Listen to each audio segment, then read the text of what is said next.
rêve, c'est pas possible, j'y crois pas, même dans mes rêves les plus fous.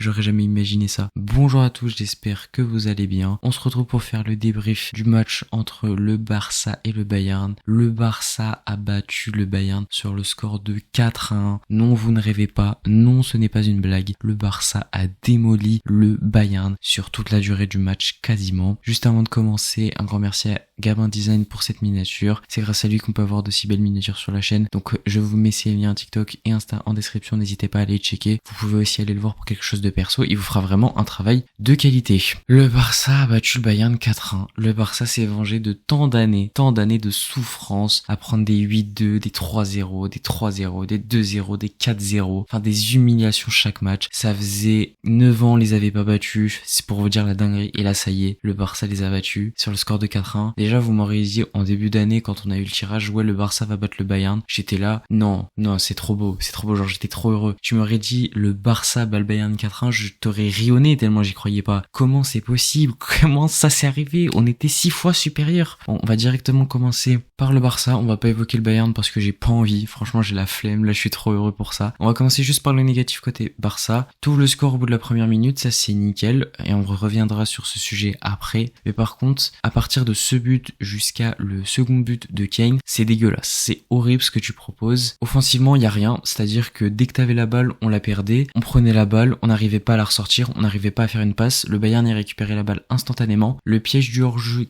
cataclysmique, vraiment c'était horrible, j'avais envie de me suicider, on était beaucoup trop pas alignés, trop friables, il y a rien qui allait, du coup on s'est pris un but hors jeu, on a eu de la chance, mais après l'autre but que a mis le Bayern, là ça a pas loupé, un but comme c'était prévu, donc ça c'était pas possible, on n'a rien fait sur tout ce temps, en fait on s'est fait dominer, c'est un peu dommage, parce que on pensait vraiment que ça allait rester comme ça, moi j'avais très peur à ce moment-là, surtout au but de Kane, je me dis ça y est, là le Bayern ils ont égalisé, on sait pas jouer, on n'arrive pas à jouer, c'est fini pour nous.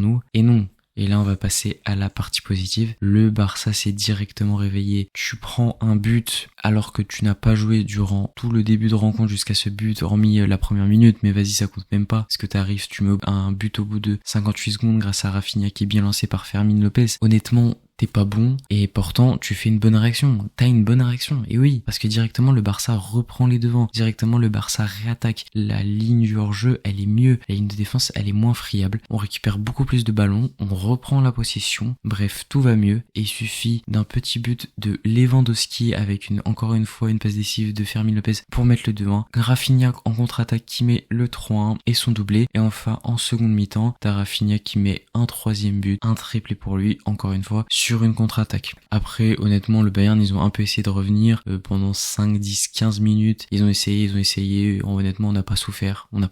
Et ils ont pas réussi à partir de la 75e minute. Franchement, honnêtement, ils avaient abandonné tellement c'était mort pour eux en fait. Le Barça a été 18 000 fois supérieur au Bayern sur cette rencontre et je pèse mes mots. Le Bayern n'a pas existé sur cette rencontre hormis avant le but de Kane. Sinon c'était un fantôme. Qu'est-ce qu'on peut dire directement? L'efficacité, là franchement j'avais demandé de l'efficacité, je l'ai eu. Je l'ai eu totalement parce que première action, à bout d'une minute de jeu, Rafinha seul au goal qui dribble Neuer, but, nickel. Deuxième occasion, parce que pour moi c'est la deuxième, Lewandowski qui met une but, nickel. Après on a une occasion par-ci, une occasion par-là, but de Lewandowski, une occasion, peut-être 2 occasions maximum encore, et après but de Rafinha. L'efficacité sur ce match au rendez-vous. Vous voulez savoir le nombre de tirs cadrés par le Barça?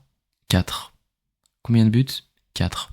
C'est ce que j'appelle de l'efficacité, moi. Après, vous appelez ça comme vous voulez. Moi, j'appelle ça de l'efficacité. Quand tu mets 4 buts avec 4 tirs cadrés, c'est nickel, c'est parfait, c'est exactement ce qu'on demande. Et le truc que j'avais dit sur une grosse occasion, un but, on l'a totalement respecté, directement. Enfin, on a bien utilisé nos armes, le pressing merveilleux. Le nombre de ballons qu'on a récupéré du Bayern et le nombre de ballons qu'on a récupéré dans la surface du Bayern, mais c'était incalculable. Tu voyais les joueurs, ils arrivaient sur une même personne à 35, et après, quand ils faisaient une passe, ils y arrivaient, parce que des fois, ils y arrivaient pas, souvent d'ailleurs, il y avait encore 50 000 personnes sur le joueur qui faisait la passe. Au bout de 3 passes, max 4, le Barça récupérait le ballon. Le Bayern n'a pas réussi à se sortir du pressing du Barça. Normalement, c'est l'inverse qui se passe. C'est totalement l'inverse. Je sais pas si on se rend compte, le Barça a humilié le Bayern dans son propre style. Le Barça a humilié le Bayern sur son propre jeu. Le Barça a humilié le Bayern sur son propre terrain de jeu. Et pourquoi? Tout simplement parce que le terrain de jeu du Bayern, c'est le terrain terrain de jeu d'Hansi Flick. Et le terrain de jeu d'Hansi Flick est peut-être plus développé que celui de Kompany, l'entraîneur du Bayern, qui n'a pas forcément beaucoup d'expérience. Coach à Burnley pendant 2 ans, même s'il a fait 1 an de première ligue, j'appelle pas ça avoir énormément d'expérience. Hansi Flick, lui, il a été sélectionneur de l'Allemagne, entraîneur adjoint de l'Allemagne avec la Coupe du Monde gagnée en 2014, le sextuplé avec le Bayern en 2020, entraîneur du Bayern pendant 2 ou 3 saisons, je crois 2. Flick a bouffé Kompany dans tous les sens du jeu ce soir. Franchement, c'était prévisible. Je vais même pas vous mentir, c'était très prévisible. Tout ce qu'a fait le Bayern, le Barça l'a fait en mieux. Le Barça l'a perfectionné. Le Barça a mangé dans toutes les catégories possibles. Le Bayern. Bon là, je pense qu'on a bien parlé de la rencontre, donc on va pouvoir passer aux joueurs. On va directement commencer par l'homme du match, monsieur Rafinha, qui fêtait aujourd'hui ses 100 matchs joués avec le Barça. Et je pense qu'honnêtement, il n'y a pas meilleur anniversaire. Ça va être assez compliqué parce que quand tu marques un triplé contre le Bayern et que le Barça, ton équipe,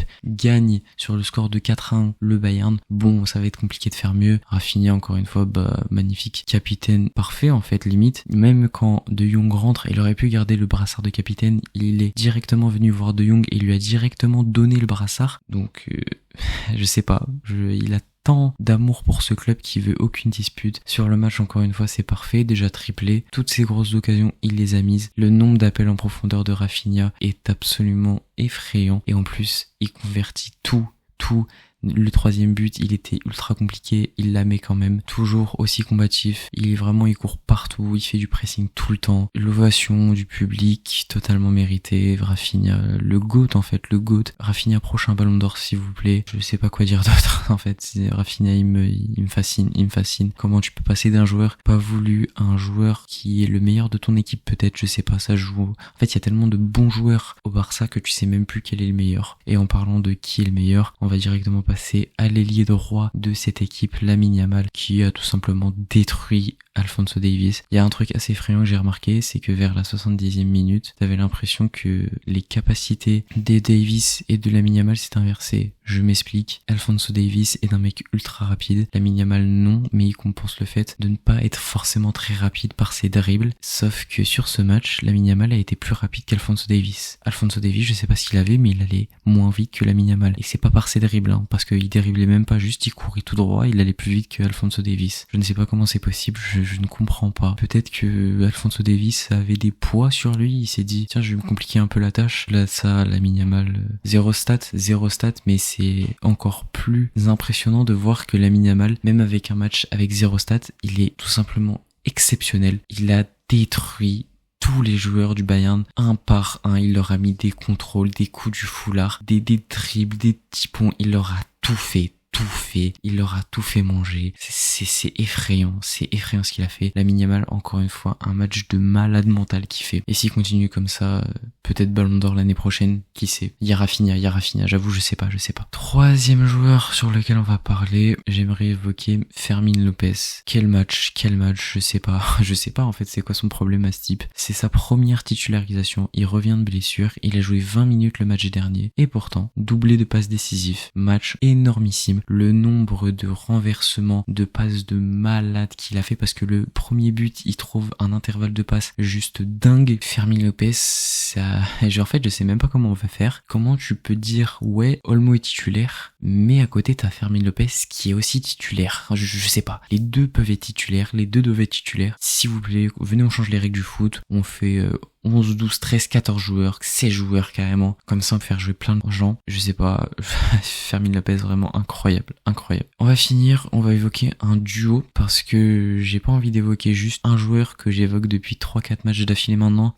Sinon, ça fait un peu répétitif, donc on va l'évoquer en duo. C'est le duo Casado-Pedri. Match de porc, en fait. Match de porc à ce niveau-là. Pedri, plus dans la technicité, plus technique, des contrôles, des changements de direction, des transversales, des bons appels, bien placé entre les lignes, il va casser des lignes avec ses passes, le pressing parfaitement réussi, c'est lui qui dirige les coéquipiers. Et concernant Casado, lui c'est vraiment le match de porc originel. Le gars, il collait tous les joueurs du Bayern. On aurait dit Rudiger sur Haaland il y a 1 an ou 2 ans, je sais plus quand est-ce que c'était, où Rudiger il était dans l'épaule de Haaland, vraiment c'était une dinguerie. Dès qu'un joueur avait la balle, Casado lui fonçait dedans et il récupérait la balle. Je pense que ce type a le pressing de Flick dans l'ADN, genre qu'il est né avec le pressing, les idées de Flick dans l'ADN, c'est pas possible, je ne comprends pas. Casado, il mérite ce qui est en train de lui arriver, parce que vu ce qu'il montre, je crois qu'on a là notre prochain numéro 6 sur les 10-15 prochaines années, sans trop forcer, vraiment sans trop forcer. Et quand tu te dis que Marc Bernal était considéré comme meilleur,